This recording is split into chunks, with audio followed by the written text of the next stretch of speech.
محرم الحرام کا مہینہ آتا ہے تو محرم الحرام کے آغاز سے لے کے 10 محرم تک پوری دنیا کے اندر جس شدت کے ساتھ لوگ باہر نکلتے ہیں، راستے بند کر دیتے ہیں اور ایک طوفان بپا ہوتا ہے، کوئی انجان شخص جس کا اسلام سے تعلق نہ ہو تو وہ ان مسلمانوں کو دیکھے تو وہ سمجھے گا کہ جتنے جوش اور جذبے اور وحشی پن کے ساتھ یہ باہر نکلے ہیں، اگر ان کے راستے میں وقت کا کوئی یزید آ جائے تو ایک لمحے سے پہلے چیر پھاڑ کے رکھ دیں گے۔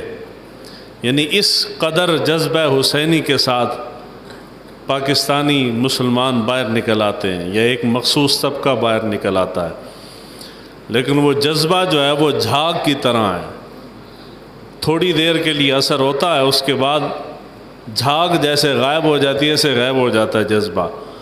10 محرم گزرنے کی دیر ہے، کوئی جوش جذبہ شور شرابہ حسینی وغیرہ کوئی میدان میں نظر نہیں آئے گا، سارے کے سارے گھروں کے اندر دبک کے بیٹھ گئے ہیں، خاموشی ہے، سناٹا ہے، پھر وہی یزید ہے، پھر اسی کی حکومت ہے، حسینی میدان سے غائب ہیں۔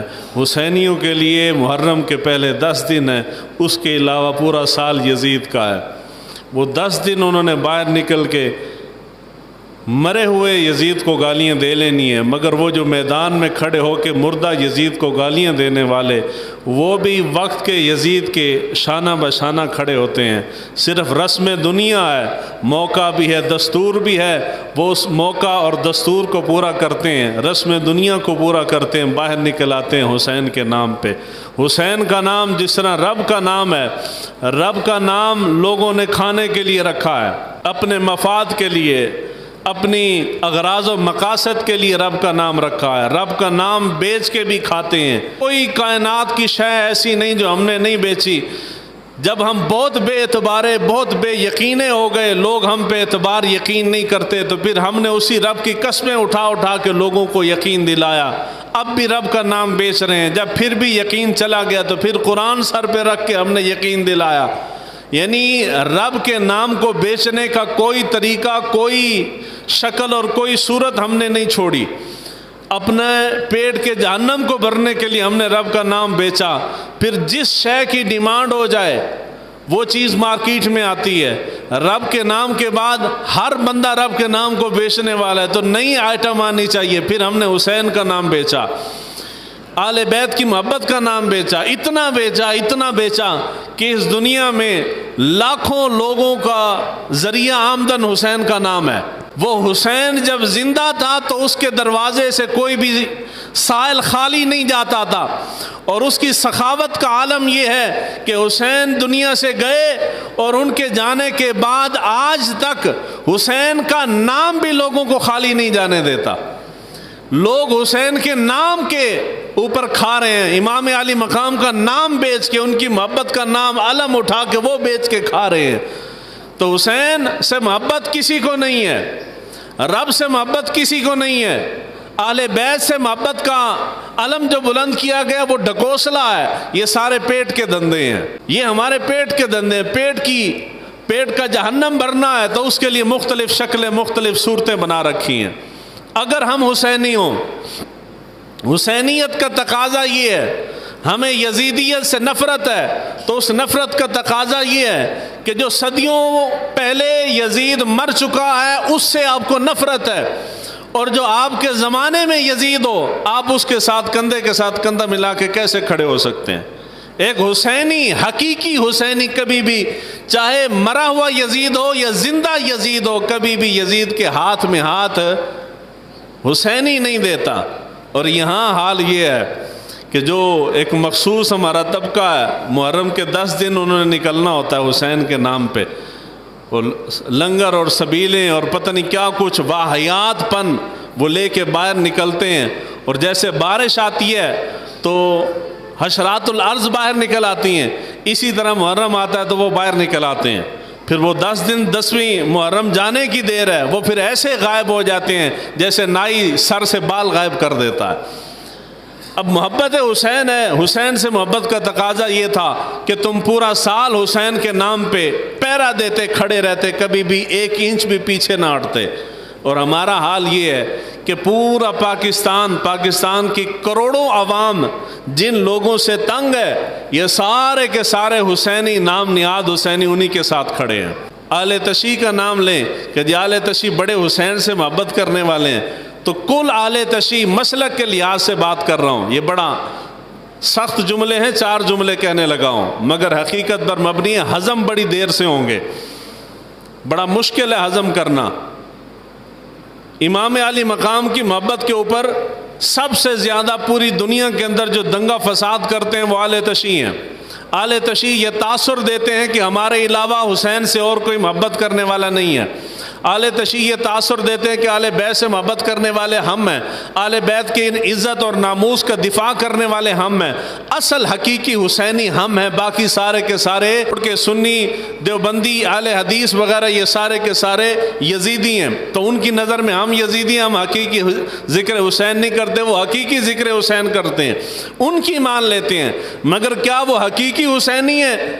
کل آل تشیع پاکستان کے، یہ اکثریت کی بات کر رہا ہوں، آل تشیع پاکستان کی اکثریت جو ہے وہ ساری کی ساری سیاسی لحاظ سے پیپل پارٹی کے ساتھ کھڑی ہے۔ کس کے ساتھ کھڑی جی؟ محبت سے بولی، کس کے ساتھ؟ پیپل پارٹی کے ساتھ۔ اب وہ جو زرداری صاحب ہیں وہ حسینی ہیں، ماشاءاللہ سبحان اللہ کہنے والی بات ہے۔ اس کے بعد دوسرے نمبر پہ مسلکی لحاظ سے آ جاتے ہیں، اہل حدیث طبقہ ہے۔ اہل حدیث طبقہ، ان کی جب سے جمعیت بنی ہے، ہر الیکشن میں نون لیگ اپوزیشن میں ہو، نون لیگ حکومت میں ہو، نون لیگ کے اوپر اچھا وقت ہو، نون لیگ کے اوپر برا وقت ہو، کوئی بھی وقت نون لیگ کے اوپر آ جائے، اہل حدیث کے لیے ایک سینیٹر کی سیٹ پکی ہے۔ نون لیگ کو کھلانا آتا ہے، اس لیے وہ پاکستان میں کامیاب ہیں، وہ کھلا سکتے ہیں لوگوں کو، ان کے مزاج کا کھلاتے ہیں۔ جس کو سبزی پسند ہے نون لیگ اس کو سبزی کھلاتی ہے، جس کو گوشت پسند ہے اس کو گوشت کھلاتی ہے۔ تو اہل حدیث طبقہ وہ اپنے سوا سب کو مشرک سمجھتے ہیں، وہ سمجھتے ہیں کہ حقیقی مسلمان ہم ہیں، لیکن وہ سارے کے سارے وہ سمجھتے ہیں کہ حسین سے محبت کرنے والے بھی ہم ہیں، مگر وہ اتنے پکے حسینی ہیں کہ وہ نسل در نسل نون لیگ کی سینیٹر کی ایک سیٹ کے اوپر بیٹھے ہیں، ان کی وفاداریاں، کل وفاداریاں سیاسی لحاظ سے نون لیگ کے ساتھ ہیں۔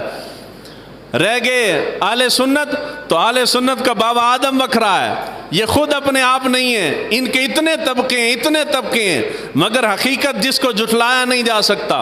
اہل سنت کے جو نامی گرامی لوگ ہیں، سوسائٹی کے اندر اثر رکھنے والے لوگ ہیں، بڑے نام ہیں اہل سنت کے، ان سب کی پس پردہ در پردہ ظاہر یا پوشیدہ طور پہ سب کی وفاداریاں نون لیگ کے ساتھ ہیں۔ یعنی اہل حدیث بھی نون لیگ کے ساتھ کھڑا ہے، اہل سنت بھی اکثریت کی وفاداریاں بھی نون لیگ کے ساتھ ہیں۔ رہ گیا اہل دیوبند، تو اہل دیوبند میں اکثریت کا طبقہ، مذہبی طبقہ جو ہے، ان کی وفاداریاں بھی نون لیگ کے ساتھ ہیں۔ اب مذہبی طبقہ کی اکثریت نون لیگ کے ساتھ اس لیے کہ نون لیگ ہر ایک کو نوازتی ہے، اکیلی نہیں کھاتی، سب کو کھلاتے، خود بھی کھاتے ہیں، دوسروں کو بھی کھلاتے ہیں۔ باقی لوگ کامیاب اس لیے نہیں ہوئے کہ وہ اگر کھاتے ہیں تو اکیلے کھاتے ہیں، ساتھ اور کسی کو شریک نہیں کرتے۔ تو یہ 4 طبقات، یہ چاروں طبقات ان 2 طبقات کے اندر تقسیم ہے سیاسی لحاظ سے۔ ایک طبقہ حسینی پیپل پارٹی کے ساتھ کھڑا ہے، دوسرا نیو لیگ کے ساتھ کھڑا ہے۔ یہ سارے کے سارے سمجھتے ہیں کہ ہم حسینی ہیں۔ اگر پیپل پارٹی اور نون لیگ والے حسینی ہیں، حقیقی معنوں میں حسینی ہیں، تو ان کی بنسبت تو پھر یزید اچھا ہے۔ اگر حسینی ایہو جہا ہوندا ہے تو پھر تو یزید چنگا ہے۔ کم سے کم اتنا ظالم جابر تو وہ بھی نہیں تھا جتنے ظالم جابر پاکستان کی یہ سیاسی جماعتیں ہیں، جو لوٹ کے کھا گئے ہیں۔ لوگ خودکشیاں کر رہے ہیں، لوگ مر رہے ہیں، ان کے پاس ایک ایک لقمہ تک نہیں ہے کھانے کے لیے۔ اس حال پہ لوگ جھولیاں اٹھا اٹھا کے ان کو بد دعائیں دیتے ہیں، مگر یہ سارے نام نہاد حسینی انہی کے جھولی میں بیٹھے۔ آج نہیں بیٹھے، یہ ہمیشہ سے انہی کے ساتھ بیٹھے ہیں۔ اور پاکستان کے اندر یہی طبقہ ہے جو سمجھتا ہے کہ ہم حسینی ہیں۔ اور حسینی اگر پاکستانی قوم حقیقی معنوں میں حسینی ہوتے تو ان طبقات کا وجود ہی پاکستان میں ختم ہو جاتا۔ پاکستان میں اس قسم کی گندی جماعتیں پنپ ہی نہ سکتی، بن ہی نہ سکتی، مگر پورا معاشرہ کرپٹ اور چور بنا دیا گیا، رشوت خور بنا دیا گیا، ان لوگوں نے، ان سیاستدانوں نے بنایا، اور رہ گئے یہ حسینی جو 10 دن حسینی بن کے باہر نکلتے ہیں مینڈک، برساتی مینڈک کی طرح، یہ سارے کے سارے انہی کے ساتھ کھڑے ہیں۔ اس لیے میں کہتا ہوں پاکستان میں حقیقی حسینی کوئی نہیں، یہ سارے پیٹ کے دھندے ہیں۔ کیا ہیں جی؟ پیٹ کے دھندے ہیں۔ حلیم پکائیے حسین کے نام پہ تو آپ کھائیں گے، وہی حلیم 11ویں کے نام پہ پکائیے تو ہم کھا لیں گے، وہی حلیم 12 ربیع الاول میلاد کے نام پہ پکائیے تو کھا لیں گے۔ حلیم پکی ہونی چاہیے، کسی بھی نام پہ پکی ہو ہم کھا لیں گے۔ ہماری غرض حلیم کے ساتھ ہے، ہماری غرض چاولوں کے ساتھ ہے، ہماری غرض لنگر کے ساتھ ہے، ہماری غرض سبیل کے ساتھ ہے، ہماری غرض اور کسی شے کے ساتھ کوئی نظریہ، سوچ، فکر، کردار، صورت، سیرت کچھ بھی نہیں۔ حسین کون تھا؟ حسین نے کیوں قربانی دی؟ اہل بیت کی تعلیمات کیا تھی؟ حرام ہے کہ کوئی بندہ کھڑا ہو کے بیان کر دے۔ ہم صرف یہی 2-4 باتیں ہیں جو سنی سنائی وہی سننا چاہتے ہیں، اور اسی پہ واہ واہ کہہ کے لنگر کھا کے ہم گھر جانا چاہتے ہیں۔ ہمیں کیا حسین کے نام کے ساتھ، امام علی مقام کی تعلیمات کے ساتھ؟ اب یہ پورا محرم گزر گیا ہے، پورے محرم میں تمام مسالک میں سے کسی ایک مسلک کی ایک تقریب، ایک جلسہ، ایک پروگرام اٹھا لیں جس کے اندر انہوں نے بیٹھ کے حقیقی معنوں میں غور و خوض کیا ہو کہ یار اہل بیت نے اتنی قربانیاں جو دیں تو اہل بیت کی تعلیمات کیا تھی، اہل بیت کیا سکھانا چاہتے ہیں۔ نہیں، ایک نے زور دیا تو جھنڈے پہ زور دیا کہ تم اگر جھنڈا مکان کے اوپر لگا لو تو تمہاری کائنات کے سارے مسئلے حل ہو جائیں گے۔ یہی سکھایا گیا نا جی۔ یہ اگر تمہاری رزق کا، کاروبار کا، کوئی بھی مسئلہ کائنات کا تمہیں درپیش ہے تو اپنے گھر کے اوپر علم لگاؤ تو تمہارا مسئلہ حل ہو جائے گا۔ رہ گئے ہم سنی تو ہم سنیوں نے اس کے مد مقابل کھڑا کیا، تمہیں کوئی مسئلہ ہے تو حضور کے میلاد کی محفل سجا لو، تمہارا مسئلہ حل ہو جائے گا۔ اس کے علاوہ دین تو بچے ہی کوئی نہیں ہے۔ اگر جھنڈے لگانے سے، اگر محافل کرنے سے مسائل حل ہوتے، حضور نبی اکرم صلی اللہ علیہ وآلہ وسلم خود جھنڈے بنا کے جب لشکر روانہ کرتے تھے تو ان کو جھنڈے تھماتے تھے، خود بنا کے دیتے تھے۔ اگر جھنڈوں کے اندر اتنا اثر ہوتا تو حضور فرماتے میرے صحابہ اتنی تکلیفیں اٹھانے کی ضرورت نہیں ہے، جھنڈا جو میں مصطفیٰ خود اپنے ہاتھوں سے بنا کے دے رہا ہوں اسی طرح کا جھنڈا بنا کے لگاؤ اپنی چھت کے اوپر، تمہارے مسئلے حل ہو جائیں گے۔ مگر حضور نے کبھی کہا کہ فلاں فلاں جھنڈا لگا لو تمہارا مسئلہ حل ہوتا ہے؟ ابھی ربیع الاول آئے گا، ہم آپ کو کہیں گے کہ آپ کالے کے مقابلے میں سبز جھنڈا لگائیں، آپ کا مسئلہ حل ہو جائے گا۔ نہ سبز لگانے سے مسئلہ حل ہوتا ہے، نہ کالے لگانے سے مسئلہ حل ہوتا ہے۔ مسئلہ حل ہوتا ہے اپنے کرتوتوں سے، عمل سے زندگی بنتی ہے، جنت بھی جہنم بھی، یہ خاکی اپنی فطرت میں نہ ناری ہے نہ نوری ہے، ان چیزوں سے کچھ بھی نہیں بنتا۔ تو یہ ڈکوسلے ہیں سارے، یہ حسینی یزیدی سارے کا سارا پیٹ پالنے کا ڈکوسلا ہے، یہ اپنے پیٹ کے دندے ہیں، ان کا حقیقت کے ساتھ تعلق نہیں ہے۔ حسینی پاکستان میں اگر آپ حقیقی معنوں میں تلاش کریں تو کوئی ہزاروں میں ایک بندہ ملے گا، نظریے کے اوپر کھڑا ہونے والا، سچائی کی خاطر کھڑا ہونے والا، جو حرف غلط کی طرح پاکستان کے جو پاکستان کے خون کو چوس رہے ہیں، عوام کے خون کو چوس رہے ہیں، حرف غلط کی طرح ان کو مٹا دینا چاہتا ہے، جو اس پورے سسٹم کے خلاف ہو۔ ہزاروں میں، لاکھوں میں ایک آدھ بندہ ملے گا، مگر وگرنہ ہم سارے کے سارے کمپرومائز لوگ ہیں۔ ہمیں اگر کوئی سیاستدان نالی بنا دے تو ہم اس کے ساتھ ہیں، کوئی ہمیں چھت بنا دے تو ہم اس کے ساتھ ہیں، ہمارا نلکا لگا دے تو ہم اس کے ساتھ ہیں، ہماری حسینیت ختم ہو جاتی ہے۔ اگر کوئی میرے بیٹے کو نوکری دلا دے تو میری حسینیت گئی، میں اس کے ساتھ ہوں۔ اس چیز کا نام حسینیت۔ حضور نے فرمایا کہ اگر میرے ایک ہاتھ کے اوپر سورج رکھ دیں، دوسرے ہاتھ پہ چاند رکھ دیں اور یہ مجھ سے کہیں کہ میں اپنے نظریے سے ہٹ جاؤں تو محمد کبھی نہیں ہٹے گا۔ رہ گیا مالی فوائد، تو وہ مالی فوائد کون سا فائدہ ہے جو حضور صلی اللہ علیہ وآلہ وسلم کو کفار مکہ نہیں دینا چاہتے تھے؟ اگر محمد تم چاہتے ہو کسی خوبصورت لڑکی کے ساتھ شادی کرنے کے خواہش مند ہو، جس کے اوپر ہاتھ رکھتے ہو تمہاری شادی کرواتے ہیں۔ سونا چاہیے، جتنا کہتے ہو ڈیمانڈ کرتے ہو دینے کو تیار ہیں۔ جائیدادوں کی ضرورت ہے، جو ڈیمانڈ کرتے ہو دینے کو تیار ہیں۔ یہاں اللہ کے نبی کو اتنی بڑی آفریں ہو رہی ہیں، اور دوسری طرف اس نبی کا امتی کھڑا ہے جس کو اگر وقت کا فرعون ایک گلی بنا دے تو کہتا ہے جی میں تیرے نال ہاں، 5000 دے دے تو کہتا ہے میں تمہارے ساتھ ہوں۔ یہ حسینیت پڑی ہے باہر گلی کے اندر، تو ہم حسین کا ذکر کر رہے ہیں، ہماری زبانیں اس قابل نہیں ہے کہ ذکر حسین کریں، ہمارے کرتوت اس قابل نہیں ہے کہ ہم آل بیت کا نام بھی، ان مقدس نفوس قدسیہ کا نام بھی اپنی زبان سے نکالیں۔ لوگ حسین کا نام غلط اپنے مفاد کے لیے استعمال کرتے ہیں، تو ہم حقیقت کی کھوج میں ہیں کہ حقیقت کیا تھی۔ واقعہ کرب و بلا کی پوری عمارت ایک بندے کے سر کے اوپر کھڑی ہے، صرف ایک بندہ، لوط بن یحییٰ اس کو کہتے ہیں۔ کیا نام ہے جی اس کا؟ محبت سے بولیں۔ باہر جا کے باتیں کرنا بڑا آسان ہوتا ہے، جو حقائق میں آپ کو بتاتا ہوں پورے پاکستان میں کھنگال لیں کوئی نہیں بتائے گا، یہ بتانے کے لیے دل گردہ چاہیے ہوتا ہے۔ لوگ سمجھتے ہیں کہ جی 80 بار جا کے جے استاداں نو انہاں دی مخالفت کریں گے، گالاں کڈاں گے یا انتظامیہ نو آکھاں گے تو انتظامیہ پریشر پائے گی تو اے اپنی گال تو پھر جان گے۔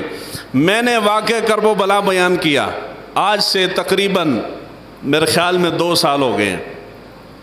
یہ ذہن صاف کرنے واسطے کہہ رہے ہیں کہ جیڑا بندہ تھوڑے سامنے کھڑا ہے یہ بندہ پھرنے والا نہیں۔ آج سے 2 سال پہلے واقعہ کرب و بلا میں نے بیان کیا ہے، میں نے اپنے انداز سے بیان کیا، اور یہ حقائق جو اب بیان کر رہا ہوں اس سے بھی زیادہ حقائق، میری عادت ہے جو چیز ایک بار بیان کر دوں دوبارہ بیان نہیں کرتا ساری زندگی۔ علم کا سمندر اتنا وسیع ہے تو کیا ضرورت ہے ایک ہی چیز کو بار بار رپیٹ کرتے رہنا، نئی تحقیق لے کے آؤ۔ تو واقع کرب و بلا کے اوپر 5 تقریریں میں نے کی۔ کتنی تقریریں جی؟ 5 تقریریں، اور وہ 5 تقریریں اب بھی نیٹ کے اوپر موجود ہیں۔ ان 5 تقریروں کا نتیجہ یہ نکلا کہ پاکستان کے اندر ایک طبقہ ہے جو سمجھتے ہیں کہ جب بندہ مار دئیے تو پھر بندہ سند آ جاندی ہے عاشق رسول ہونے دی۔ انہوں نے میٹنگ کی کہ جی بندے کو ٹپکا دیتے ہیں، یعنی انہوں مار دئیے، اس نو چپ کرانے دیتے، اور کوئی حربہ نہیں۔ اسی میٹنگ کے اندر کوئی ایک بندہ ایسا بیٹھا تھا، انہی کا کارکن تھا، مگر انہی کی میٹنگ میں بیٹھا تھا اور تھا پکا نمازی، مجھے سننے والا تھا۔ اس نے آ کے مجھے بتایا کہ جی فلاں فلاں ضلع کی قیادت بیٹھی تھی، انہوں نے آپ کے خلاف یہ پلان بنایا ہے، وہ چاہتے ہیں کہ جی آپ کو قتل کر دیا جائے۔ تو میں کہا جی تو تسی قتل ہی کرنا ہے تو میں کہڑا نہ سیکورٹی گارڈ رکھے ہوندے نے، ویلا ایتھے بیٹھا ہونا، آ جایا کرو، ہم نے کہیں بھاگ جانا۔ دوسرا حربہ ان کے پاس کیا تھا، جب ہم کہتے ہیں کہ ہم حسینی ہیں تو تمہاری طرح صرف کھیر کھانے کے لیے یا لنگر کھانے کے لیے حسینی نہیں کہتے، واقعی ہیں، جب مشکل وقت آئے گا تو بھاگیں گے نہیں، کھڑے رہیں گے۔ انہوں نے دیکھا کہ بندہ خاموش نہیں ہوتا تو انہوں نے انتظامیہ کو پکڑا۔ مولوی نو چپ کرانے دا سب تو آسان حربہ یہ ہے کہ مسجد دی انتظامیہ کو پہنچ جاؤ، انہوں آنکھوں کہ مولوی صاحب مسئلے غلط بیان کر دینے۔ 4 سے 5 مہینے تک انتظامیہ نے میری تنخواہ بند کر دی تھی۔ کی کیتا جی میں واقعہ کرب و بلا بیان کیتا۔ کتنے مہینے جی؟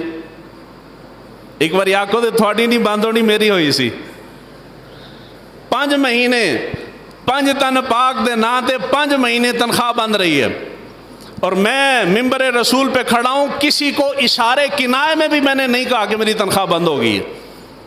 انتظامیہ نے کی، انہوں نے سازش یہ کی کہ کسی کو بتایا نہیں، خاموشی کے ساتھ کی، میں نے بھی کسی کو نہیں بتایا۔ میں نے کہا کہ جس حسین کے نام پہ میں کھڑا ہوں وہ حسین زندہ ہو تو تب بھی بھوکا نہیں رہنے دیتا، اور مر جانے کے بعد بھی اپنے منگتوں کو خالی نہیں چھوڑتا۔ اللہ کا فضل ہے، جب تنخواہ ملتی تھی جتنا آسودہ تھا، 5 مہینے تنخواہ بند رہی ہے، اللہ تعالیٰ نے پکی پکائی بھیجی ہے گھر کے اندر، پورے 5 مہینے گھر میں پکی پکائی آتی رہی، کسی کو نہیں بتایا کہ تنخواہ بند ہے۔ آپ سمجھتے ہوں کہ قتل کی دھمکی آئی ہے تو میرا نظریہ چینج ہو گیا ہوگا، کوئی نہیں ہوا۔ پھر تنخواہ بند ہوئی ہے، پھر بھی میرا نظریہ سوچ نہیں بدلی۔ اس کے بعد کیا کر سکتے ہیں؟ گالم گلوچ ہوتا ہے، گالم گلوچ جتنی تعریف کو میں اہمیت دیتا ہوں تنقید کو بھی اتنی دیتا ہوں۔ کوئی بندہ میرے سامنے بیٹھ کے تعریف کر رہا ہو تو اس کو بھی میں سیریس نہیں لیتا، اور اگر کوئی تنقید کر رہا ہو تو اس کو بھی سیریس۔ کوئی نہیں لیتا، ادھر سن کے ادھر کٹ دینا ہونا. یعنی سمجھا یہ رہا ہوں کہ میری صحت پہ فرق کوئی نہیں پڑتا. میری طرف سے پورا محلہ اٹھ کے چوک میں الٹا بھی لٹک جائے تو میری صحت پہ فرق. میں نے وہی بیان کرنا ہے کہ جو میں سمجھتا ہوں کہ حق ہے. جس دن میں نے کمپرومائز کر لیا، میں جو سمجھتا ہوں یہ حق ہے، کسی پریشر کی وجہ سے میں نے اپنا قول بدلا، تو اللہ گواہ ہے، میں نے رب سے وعدہ کیا اس دن ممبر چھوڑ دوں گا میں. یہ اور لوگوں کی مجبوریاں ہوتی ہیں کہ جی وہ خطیب ہیں تو خطیب کے علاوہ کچھ نہیں کر سکتے. الحمدللہ مزدوری کر سکتا ہوں، 1000 کام ہے میرے پاس، میں کر سکتا ہوں. صرف امامت خطابت میری مجبوری نہیں ہے. اس لیے میں کبھی بھی کسی کے آگے گردن بھی نہیں جھکاتا. جو حق سمجھتا ہوں وہ بیان کر رہا ہوں. کسی کو پسند آئے، سودا ایک ہی ہے، پسند آئے تو بسم اللہ، پسند نہ آئے سبحان اللہ. ہمیں کسی سے فرق کوئی نہیں پڑتا. جس دن میں اپنے قول سے پھر گیا، میں نے کسی کا پریشر لیا، کسی کا پریشر قبول کر لیا، کسی کے پریشر کی وجہ سے اپنی بات گول مول کر گیا جس طرح باقی کرتے ہیں، اس دن میں ممبر رسول پہ کھڑا نہیں ہوں گا، چھوڑ دوں گا اس دن. واقعہ کرب و بلا میں کیوں بیان کرتا ہوں اس طرح؟ اس لیے بیان کرتا ہوں اہل بیت کے نام پہ اتنا جھوٹ اجتماعی سطح پہ بولتے ہو. کوئی بندہ تو کھڑا ہو کے بولے نا کہ یار جھوٹ بول رہے ہو. اور جھوٹ کا لیول بتاتا ہوں آپ کو. پاکستان میں مینار پاکستان سب سے معروف جگہ ہے. مینار پاکستان پہ کانفرنس ہوئی ہے کچھ سال پہلے کی بات ہے. اس کانفرنس کرنے والی اہل سنت کی ایک بڑی مذہبی جماعت تھی. بیان کرنے والے بہت بڑے عالم دین تھے. جلسہ سارے کا سارا علماء کا تھا. سٹیج پہ پاکستان کے نامی گرامی علماء بیٹھے ہیں. آگے جتنا مجمع بیٹھا ہے، مجمع کے اندر تقریباً 60 سے 70% علماء اور مدارس کے طلباء بیٹھے تھے. جو سٹیج پہ کھڑے ہو کے خصوصی خطاب کر رہے ہیں، انہوں نے ایک ایسی روایت بیان کی جس کا سرے سے کوئی سر پیر ہی نہیں تھا. حضور صلی اللہ علیہ وآلہ وسلم کی ذات اقدس پہ جھوٹ بولا ہے.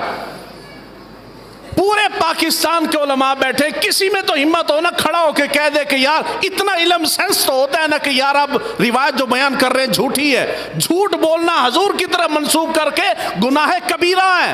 یعنی ہمیں کیا تکلیف ہے؟ صرف ناموس رسالت، حضور صلی اللہ علیہ وآلہ وسلم کی عزت اور ناموس کا دفاع کرنا چاہتے ہیں، اہل بیت کی عزت اور ناموس کا دفاع کرنا چاہتے ہیں، اس لیے بولتے ہیں. اور اس کے اوپر میں نے سب سے پہلے بات کی. میں نے کہا جی بہت بڑا نام ہے مگر جو روایت بیان کر گئے ہیں جھوٹ ہے. پوری کتب حدیث کے اندر یہ روایت نہیں ہے. ان کے جتنے ماننے والے تھے وہ ناراض ہو گئے کہ تو نہ تو وڈال میں دین آیا ہے. لیکن یہ ان کی ذرا نوازی ہے، ان کی کشادہ ظرفی ہے. 2-4 سال بعد ان علامہ صاحب نے خود تسلیم کر لیا کہ جی واقعی وہ روایت جھوٹی تھی، میں غلطی سے بیان کر گیا ہوں. جھوٹ کا لیول بتا رہا ہوں. آپ کہتے ہیں کہ جی عام عوام نہیں بولتی. علماء بیٹھے ہوں ان کے سامنے جھوٹ بولا جائے وہ بھی نہیں بولتے، خاموش ہو کے بیٹھے رہتے. میں آپ کو واقعہ کرب و بلا سمجھا رہا ہوں. اس لیے سمجھا رہا ہوں کہ کم سے کم اتنا شعور تو آئے کہ ہمارے سامنے جھوٹ بولا جا رہا ہو، ہم بولیں بے شک نہ، مگر اس جھوٹ کے شراب کے اندر، اس جادو کے اندر گرفتار نہ ہو جائیں. واقعہ کرب و بلا ایسا واقعہ ہے کہ تاریخ کے اندر اجتماعی سطح پہ اس سے زیادہ کسی بھی واقعے کے اوپر جھوٹ نہیں بولا گیا. واقعہ کرب و بلا کی پوری عمارت جھوٹ کے اوپر کھڑی ہے. آپ کہیں گے کہ جی کرب و بلا نہیں ہوا ہے کرب و بلا، مگر جو کہانیاں سنائی جاتی ہیں وہ جھوٹی ہیں. وہ کیا ہیں جی؟ وہ جھوٹی ہیں. واقعہ کرب و بلا کی پوری عمارت لوط بن یحییٰ راوی ہے اس کے اوپر کھڑی ہے. لوط بن یحییٰ شیعہ عبداللہ بن سبا کا پیروکار تھا. لوط بن یحییٰ اس کا دادا تھا سالم بن یحییٰ. حضرت علی شیر خدا کے لشکر میں تھا. حضرت امیر معاویہ کے لشکر کے کسی سپاہی نے اس کے دادے کو قتل کر دیا. اس کے جواب میں جو بندہ مردوں کی طرح سامنے آ کے بات نہیں کر سکتا، وہ پیٹھ پیچھے عورتوں کی طرح بکواسات کرتا ہے. اس کے جواب میں لوط بن یحییٰ اور کچھ کر نہیں سکتا تھا تو اس نے 23 کتابیں لکھی. 23 کتابیں بنو امیہ کے خلاف. کیا دشمنی ہے؟ وہ خاندانی قتل والی دشمنی ہے. 23 کتابیں لکھی. ان 23 کتابوں میں ایک مقتل حسین کتاب ہے، یہ میرے ہاتھ میں ہے، مقتل بھی مخنف بھی کہتے ہیں، مقتل حسین بھی کہتے ہیں، پورا واقعہ کرب و بلا اس کتاب کے سر پہ کھڑا ہے۔ اس ایک کتاب کو نکال دیں، واقعہ کرب و بلا، پیچھے کچھ نہیں بچتا۔ چھپی ہوئی شیعہ کی ہے، شیعہ بھی اسی کو بیان کرتے ہیں، اسی کی روایتیں لیتے ہیں۔ اہل سنت کے جو مستند علماء بیٹھ کے بیان کرتے ہیں وہ بھی اسی کو لیتے ہیں۔ اہل سنت کی جو واقعہ کرب و بلا کے اوپر کتابیں لکھی گئی ہیں بطور ریفرنس اسی کو کوٹ کرتے ہیں۔ جس سے تم گواہیاں لے رہے ہو وہ تو شیعہ ہے، اور شیعہ بھی وہ کہ اس ایک کتاب سے پہلے واقعہ کرب و بلا کے اوپر کوئی کتاب نہیں لکھی گئی۔ اے گل یاد رکھنے والی ہے، اس کتاب سے پہلے کوئی کتاب واقعہ کرب و بلا کے اوپر موجود، ایک کتاب بھی موجود نہیں۔ کوئی راوی ایسا نہیں تاریخ کا جس نے شبیر شاہ حافظ آبادی مرحوم کی طرح لائیو بیٹھ کے کمنٹری کی ہو کہ کرب و بلا کے اندر کیا کیا ہوا تھا۔ یہ ساری کمنٹری اس نے بیان کی ہے۔ تو سوال آئے گا کہ یہ کرب و بلا کے اندر موجود تھا؟ جب واقعہ کرب و بلا ہوا ہے تو یہ پیدا ہی نہیں ہوا تھا۔ واقعہ کرب و بلا کے 110 سال کے بعد یہ کتاب لکھی گئی ہے۔ 110 سال تھوڑا جا عرصہ ہے۔ 110 سال تک کسی بندے کو، کسی محدث کو، کسی امام کو خیال نہیں آیا اتنا بڑا واقعہ ہو گیا تو کتاب لکھ دوں۔ کیوں نہیں لکھی گئی؟ اس لیے کہ واقعہ کرب و بلا کے چشمدید گواہ جو میدان کرب و بلا سے واپس آئے تھے، ان میں سے ایک کا نام آپ میں سے ہر ایک کو آتا ہے۔ کون واپس آیا تھا مردوں میں سے؟ جی ایک محبت نہ لاکھ ہوتے سے امام زین العابدین۔ کون آیا تھا جی؟ امام زین العابدین۔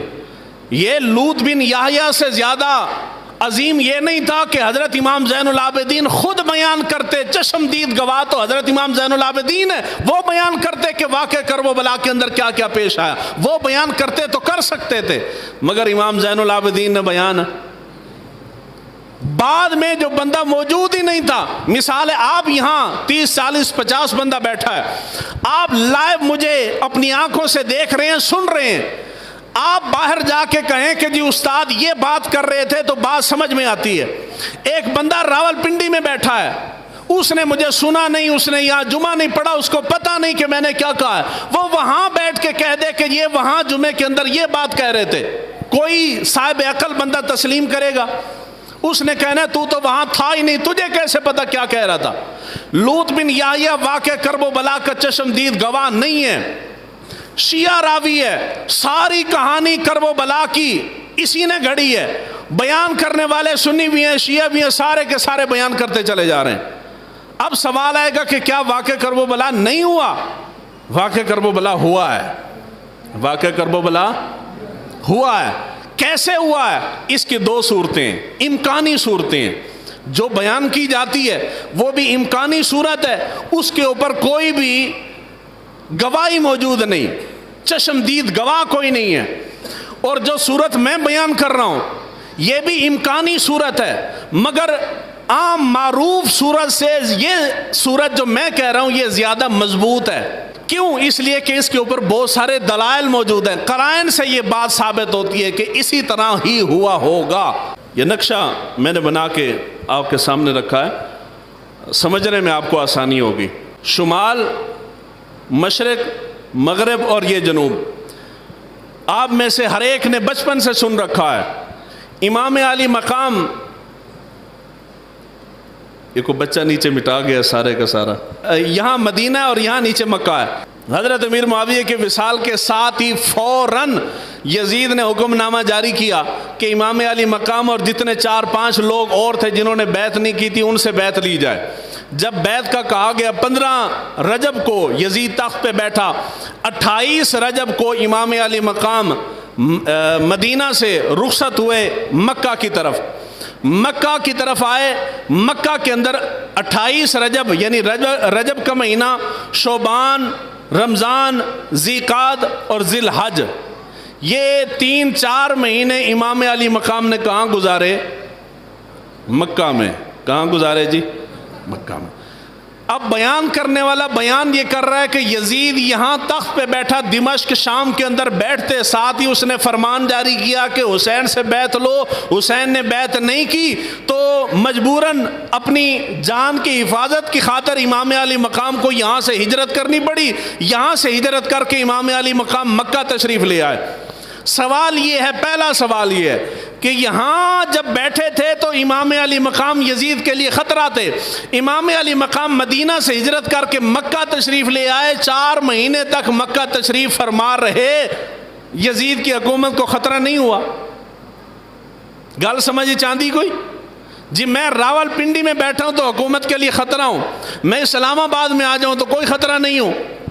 یہاں بھی مدینہ میں بھی حکومت یزید کی تھی، مکہ میں بھی حکومت یزید کی تھی. یہاں اس نے 2 دن نہیں رہنے دیا، یہاں امام علی مقام 4 مہینے بیٹھے رہے ہیں. اس نے کوئی لشکر نہیں بھیجا. اس کے بعد مکہ سے پہلے مقام تنعیم آتا ہے. بیان کرنے والے راویوں نے امام علی مقام کو حج سے 1 دن پہلے رخصت کیا ہے. کیوں؟ اس لیے کہ اندر کہانی میں رنگ بھرنا ہے. اگر یہ رنگ نہ بھریں تو کہانی مزہ نہیں دے گی. تو کہانی میں رنگ بھرنے کے لیے ضروری ہے ساری دنیا جی جا کر رو رو کے چیخ چیخ کے مر گئے کہ ساری دنیا مکہ کی طرف آ رہی تھی. حسین مکہ سے ہجرت کر کے جا رہے تھے، ہائے حسین میں مارا گیا. امام علی مقام کے بارے میں اہل تشیع کتب نے بھی اور تاریخ یہ بیان کرتی ہے، امام علی مقام مقام تنعیم پہ جب پہنچے، مدینہ اور مکہ کے درمیان مدینے کے راستے پہ مقام تنعیم آتا ہے. یہ نقشہ ویڈیو میں لگا دوں گا، آپ کو سمجھ آ جائے گی. یہاں مٹ گیا. مقام تنعیم پہ جب پہنچے امام علی مقام تو وہاں پہ ایک قافلہ جا رہا تھا، تو وہ مال لے کے یہاں دارالخلافہ میں جمع کروانے یزید کی طرف جا رہا تھا. امام علی مقام نے ان قافلے والوں سے یہاں مقام تنعیم میں وہ مال لوٹ لیا. یہ لکھنے والے اہل تشیع ہیں، تاریخ کی کتابوں کے اندر بھی لکھا ہے.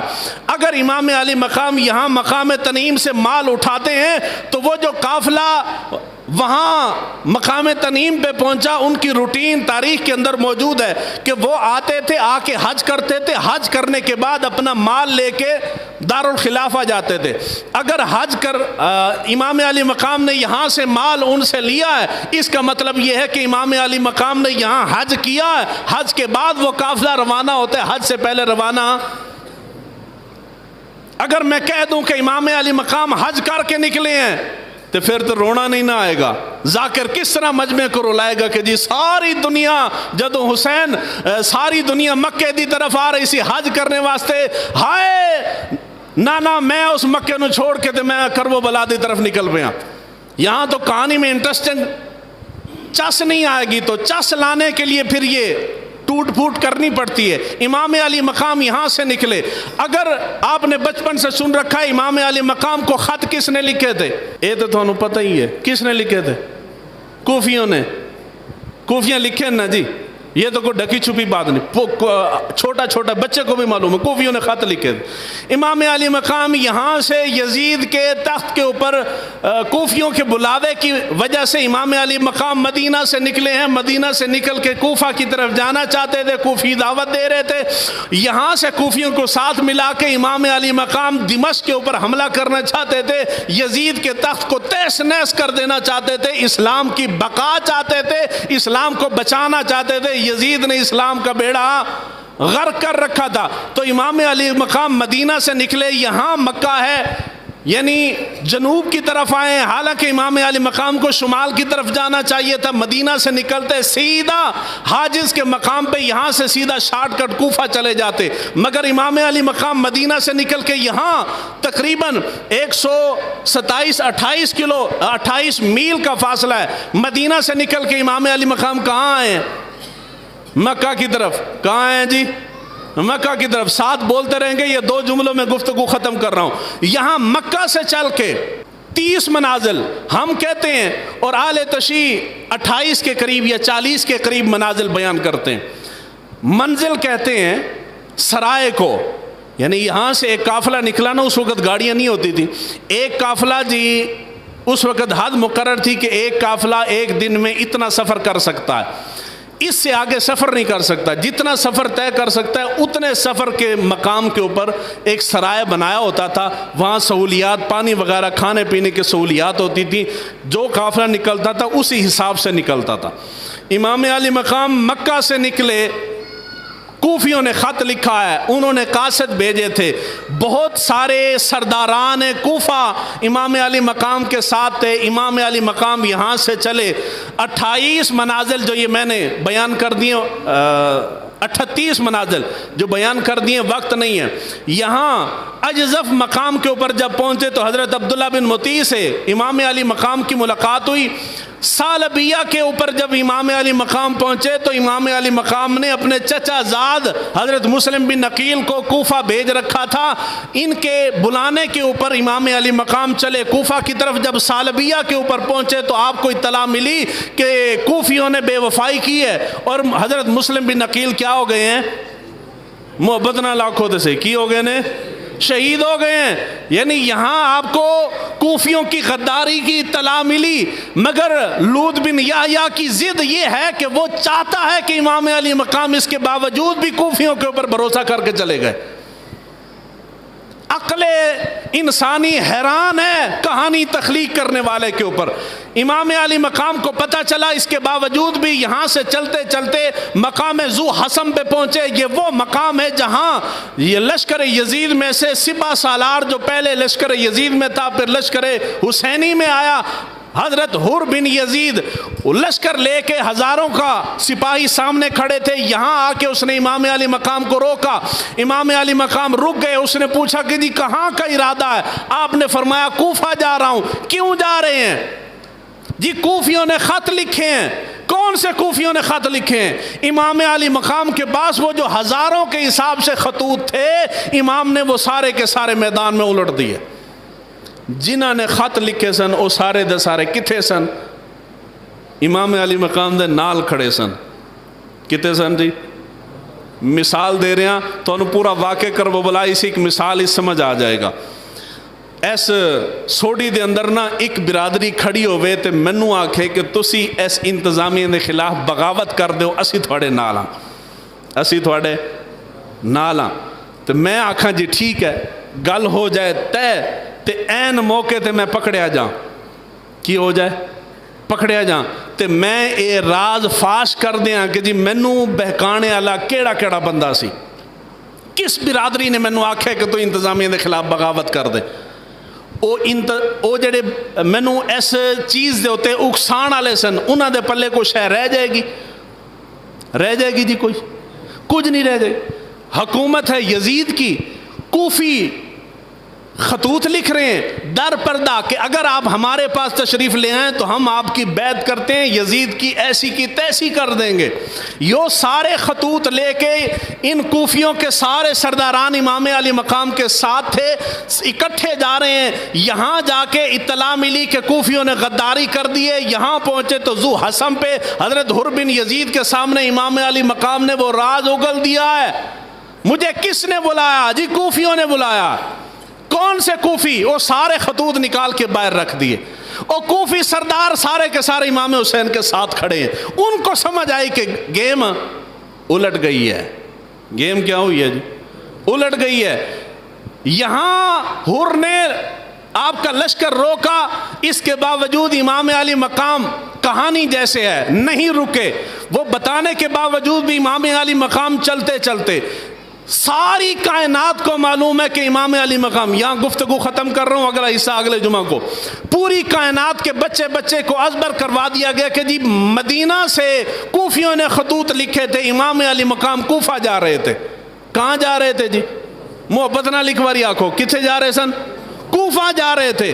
یہاں کوفہ کھڑا ہے, قادسیہ عزیب کے مقام کے اوپر جہاں سڑک جدا ہوتی ہے کوفہ کی طرف, نہر فرات کے کنارے پہ شہر کوفہ, جہاں جب امام علی مقام پہنچے تو یہاں آ کے حر بن یزید نے دوبارہ لشکر کو روکا. عمر بن سعد بھی یہاں موجود تھا، یہاں لشکر کو روکا، کہاں جا رہے ہیں؟ انہوں نے کہا جی کوفہ۔ پتہ چل گیا مسلم بن عقیل کے ساتھ غداری کی ہے، امام پھر بھی کوفہ جا رہے ہیں۔ یہاں سارا کچھ راز الٹ دیا۔ اگر کوفی پہلے تھوڑے وفادار تھے، ان کے راز اگلنے کے بعد کیا وہ امام حسین کے وفادار رہیں گے؟ نہیں۔ اس کے باوجود بھی لوط بن یحییٰ کی ضد ہے کہ حسین کوفہ جا رہے ہیں، یہاں آ کے انہوں نے پھر روکا، کدھر جا رہے ہیں؟ امام علی مقام کہتے ہیں جی کوفہ جا رہے ہیں۔ تو وہاں کھڑے ہو کے عمر بن سعد انہوں نے آپ کو بتایا، رشتہ دار بھی تھا امام حسین کا، وہ میں پہلے بیان کر چکا ہوں، امام علی مقام کے ماموں کا بیٹا ہے۔ کیا ہے جی؟ محبت نال بولو۔ یہ صحابی کہہ کے گالی دے دیتے ہو نا، دوسرا رشتہ بھی بتاؤ، دشمنی کیا ہے ان کی جن کو تم نے مد مقابل لا کے کھڑا کر دیا ہے؟ یہاں انہوں نے بتایا کہ یہ سارے کے سارے آپ کے خلاف کھڑے ہیں، آپ ادھر نہ جائیں۔ یہاں کھڑے ہو کے امام علی مقام نے 3 شرطیں پیش کی۔ کتنی شرطیں جی؟ 3 شرطیں۔ پہلی شرط یہ ہے کہ جدھر سے میں آیا ہوں میں واپس چلا جاتا ہوں مدینے اپنے بابا کے پاس، مجھے جانے دو۔ دوسری شرط یہ ہے کہ اگر تمہیں یہ منظور نہیں تو میں اسلامی سلطنت کی سرحدوں پہ چلا جاتا ہوں، کہیں جہاد کرتے ہوئے شہید ہو جاؤں گا۔ اگر یہ منظور نہیں ہے تو تیسری اور آخری شرط یہ ہے کہ معاملہ جو بھی ہے پھڈا وہ میرا اور یزید کا ہے، ہم آپس میں ایک خاندان ہیں، تو مجھے یزید کے پاس جانے دو، ہم دونوں آپس میں بیٹھ کے مسئلہ حل کرتے ہیں۔ اے گل انہوں نے پسند آئی، انہوں نے محبت نہ لاکھو تو صحیح، انہوں نے بہت سارے لوگوں نے گل پسند نہیں آتی کہ جی یہ کیسے کہیں کہ حسین یزید کو ملنے کے لیے جا رہا تھا۔ تو میں آپ کو بتاتا ہوں نا کیسے جا۔ کوفہ کے راستہ جہاں جدا ہوتا ہے وہاں سے لے کے کرب و بلا تک 100 میل کا فاصلہ ہے۔ کتنے میل کا؟ میں جا رہا تھا راول پنڈی، جب میں لاہور پہنچا تو میرے ساتھ حادثہ ہو گیا۔ کوئی عقل رکھنے والا بندہ تسلیم کرتا ہے؟ وہ کہے گا قاری صاحب پاگل ہیں، پنڈی اس طرف ہے لاہور اس طرف ہے، آپ پنڈی جا رہے تھے، لاہور کیا کرنے گئے تھے؟ امام علی مقام کو خطوط کوفیوں نے لکھے، امام علی مقام کے ساتھ سرداران کوفہ تھے، امام علی مقام لشکر لے کے کوفہ جا رہے تھے، شہادت کرب و بلا میں ہوئی ہے۔ 14 صدیوں میں کوئی صاحب عقل کھڑا ہو کے پوچھتا تو صحیح نا حسین جا کوفہ رہا تھا، کرب و بلا میں کیوں شہید ہوا ہے؟ کرب و بلا تو کوفہ کے راستے میں نہیں ہے۔ گل سمجھ آئی جی؟ جی میں جا رہا ہوں پہل چوک اور حادثہ میرے ساتھ نوشہرے میں آیا ہے، آپ کہیں گے کہ جی راستہ تو یہ جاتا ہے، تسی نوشہرے کرن کی گئے ہو۔ امام علی مقام بچوں کو سنا کے ازبر کروا دیا، کوفیوں نے خط لکھے تھے، امام جا کوفہ رہے ہیں اپنے ساتھیوں کو لے کے، سرداران کوفہ کو لے کے کوفہ کی طرف جا رہے ہیں، حادثہ جا کے کرب و بلا میں پیش آیا ہے۔ کرب و بلا کوفہ کے راستے پہ نہیں ہے۔ ایک عالم دین نے بڑا تیر مارا ہے یہ 2-4 دن پہلے، انہوں نے نیٹ کے اوپر نقشہ اسی طرح میری طرف بنا کے نا گوگل کا انہوں نے ثابت کیا کہ نہیں جی کوفہ کے راستے پہ آتا ہے۔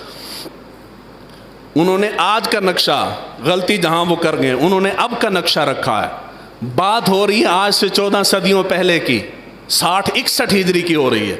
اس وقت کرب و بلا کی طرف راستہ ایک جاتا تھا، کوفہ کا راستہ جدا تھا، کوفہ پہلے آتا ہے، کرب و بلا بعد میں آتا ہے۔ امام علی مقام شہید یہاں ہوئے ہیں، کیوں شہید ہوئے ہیں؟ اب وہ جو سوال میں نے کھڑا کر دیا جواب دے رہا ہوں۔ یہاں جب مذاکرات ہوئے 3 شرائط رکھی گئیں، امام علی مقام نے وہ تیسری شرط سب کو پسند آئی، انہوں نے کہا کہ جی مسئلہ جو ان دونوں کا آپس کا ہے، یزید کا اور امام علی مقام کا، تو ان کو اگر جانے دے یزید کے پاس دمشق شام میں، تو وہاں بیٹھ کے یہ آپس میں ایک دوسرے کے ساتھ مسئلہ حل کر لیں گے۔ یہاں بات ختم ہوئی، یہاں سے امام علی مقام اپنے قافلے کو لے کے نکل پڑے۔ یہ دمشق کا راستہ ہے شام کا، جہاں دارالخلافہ تھا، یہ جا رہے تھے۔ پچھوں کوفیاں نو ہاتھ پیر سج گئے، انہوں نے کہا کہ جی اگر حسین چلا گیا یزید کے پاس تو اس کے پاس سارے کے سارے ہماری غداری کے ثبوت ہیں، غداری کے ثبوت ہیں۔ وہ میں نے کہا تھا کہ یہ جو میں جملہ کہہ رہا ہوں یہ نہیں کہ یہی کچھ ہوا ہے، یہ ایک امکانی صورت ہے، جو آپ کو پہلے بیان کی جاتی ہے وہ بھی ایک امکانی صورت ہے۔ جو میں بیان کر رہا ہوں اس کے اوپر دلائل بہت سارے موجود ہیں، جو پہلے بیان کی جاتی ہے اس کے اوپر دلیل کوئی نہیں ہے۔